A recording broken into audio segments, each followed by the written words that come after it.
వివాదాస్పద 26 జీవోల విడుదలకు సంబంధించి మంత్రుల చుట్టూ ఉచ్చు బిగుస్తోంది.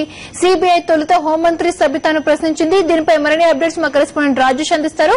రాజేష్, చెప్పండి, ఏ అంశాలపై హోంమంత్రిని సీబీఐ ప్రశ్నించింది?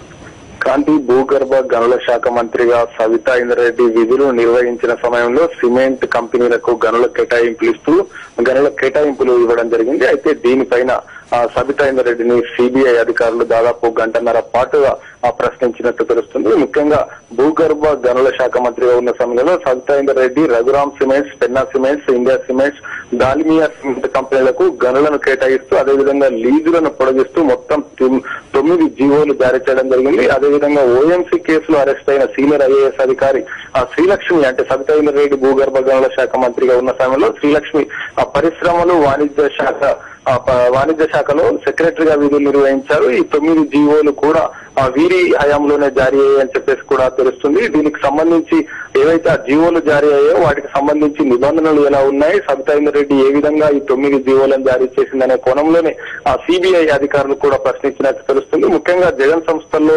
పెట్టుబడుల వ్యవహారంలో జీవోలను జారీ చేసిన మంత్రుల వదిలి జగన్ ను టార్గెట్ గా చేసుకుంటున్నారని సిబిఐ దర్యాప్తు కొనసాగుతుందని చెప్పేసి మంత్రులను అదేవిధంగా సెక్రటరీలను కూడా విచారించాలని గతంలో న్యాయవాది పొన్నవోలు సుధాకర్ రెడ్డి సుప్రీంకోర్టులో కూడా పిటిషన్ వేశారు. దీనిపైన విచారణ చేపట్టిన సుప్రీంకోర్టు జీవోలు జారీ చేసిన మంత్రులు అదేవిధంగా ఐఏఎస్ అధికారులను కూడా వారికి సంబంధించి నోటీసులు జారీ చేసింది. దీనిపైన సమాధానం చెప్పాలని చెప్పేసి కూడా సుప్రీంకోర్టు తన ఉత్తర్వులో పేర్కొనడం జరిగింది. జులై లోపు అటు మంత్రులు అదేవిధంగా ఐఏఎస్ అధికారులు సుప్రీంకోర్టుకు అఫిడవిట్ దాఖలు చేయాల్సి ఉంది. తమ యొక్క సమాధానాన్ని కూడా ఇవ్వాల్సి ఉంటుంది. కాబట్టి సిబిఐ కూడా దీనిపైన ఒక నివేదిక ఇవ్వవలసిన అవసరం ఉంది. కాబట్టి అప్పుడు ఏదైతే జగన్ సంస్థల్లో పెట్టుబడుల వ్యవహారంలో ఏ విధమైన జీవోలు జారీ అయ్యాయి, దానికి సంబంధించి నియమ నిబంధనలు ఏంటి అనే దానిపైన పూర్తిగా మంత్రులు విచారించినట్లు సుప్రీంకోర్టుకు తెలియజేయాల్సి ఉంటుంది. కాబట్టి ఈ నేపథ్యంలోనే హోంమంత్రి సబితా ఇంద్రారెడ్డిని సిబిఐ అధికారులు ఆరా తీసినట్లుగా తెలుస్తుందని చెప్పవచ్చు.